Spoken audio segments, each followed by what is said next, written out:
The Lord be with you. A reading from the Holy Gospel according to Matthew.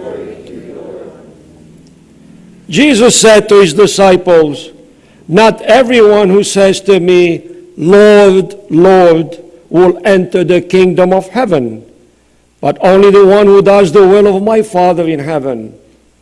Everyone who listens to these words of mine and acts on them will be like a wise man who built his house on a rock. The rain fell, the floods came, and the wind blew and buffeted the house, but it did not collapse. It had been solidly on rock. And everyone who listens to these words of mine but does not act on them will be like a fool who built his house on sand.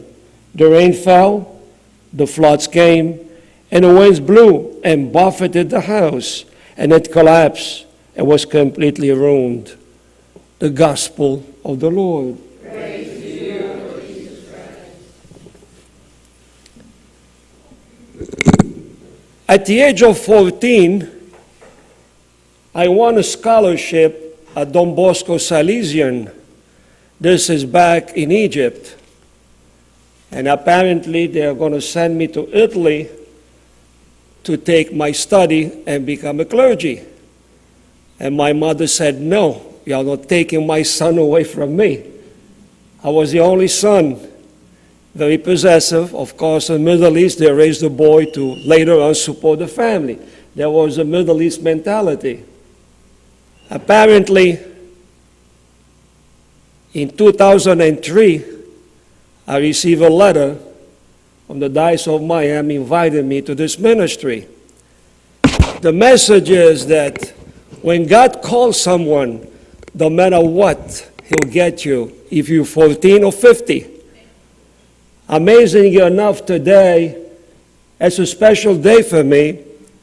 It's a day that I feel that the grace of God and the call of God really did something to me. And our professor used to say, the day you get ordained, something will change in you. So we waited. It's so true. It's a transformation inside of any clergy, bishop, priest, or deacon, when their ordination come and they receive those blessings from the bishop. I embrace this ministry with so much care and love, and I feel sometimes not doing enough.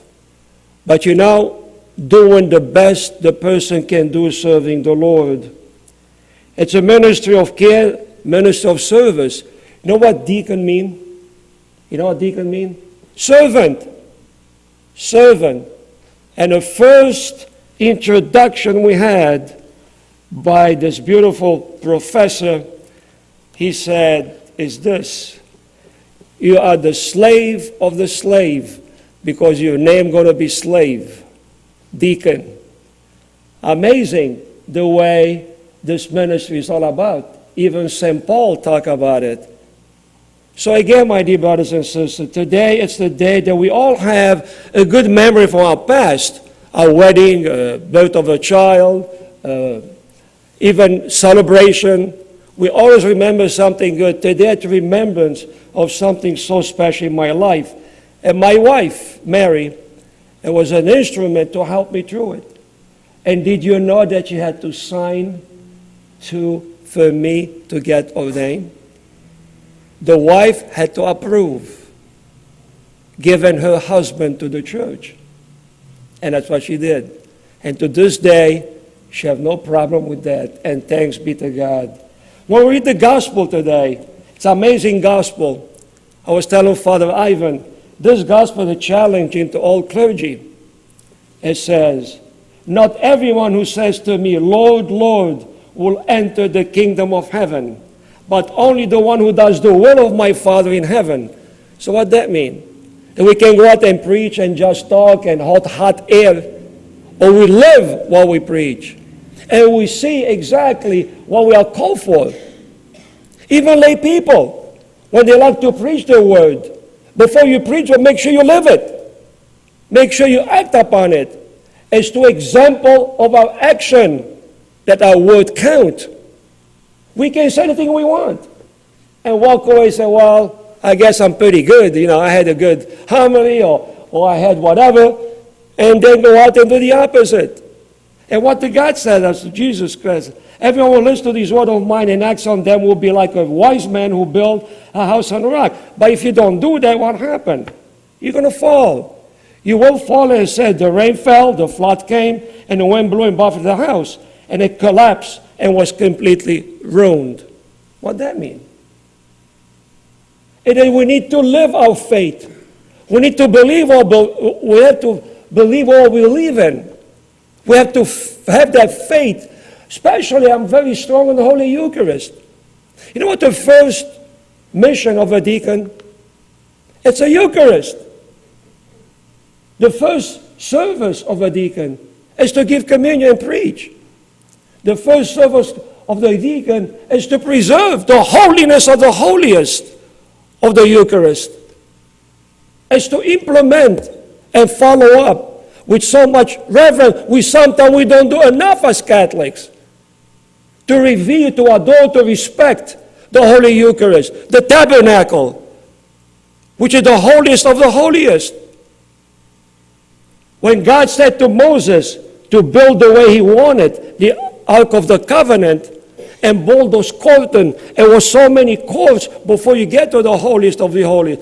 If you trespass this, you're stoned to death. It's a mortal sin on those days. It should be to this day also if we violate and desecrate the Holy Eucharist, the tabernacle. And sometimes we do it a little bit differently, not actually intentionally. But sometimes we even think when we walk those doors, we walk to a living room. This is not a living room. This is the house of God, because God is present. We yap and yap, we smile, we chew gum, or we dance, whatever. My dear brothers and sisters, we need to take our Christianity, our Catholicism, seriously.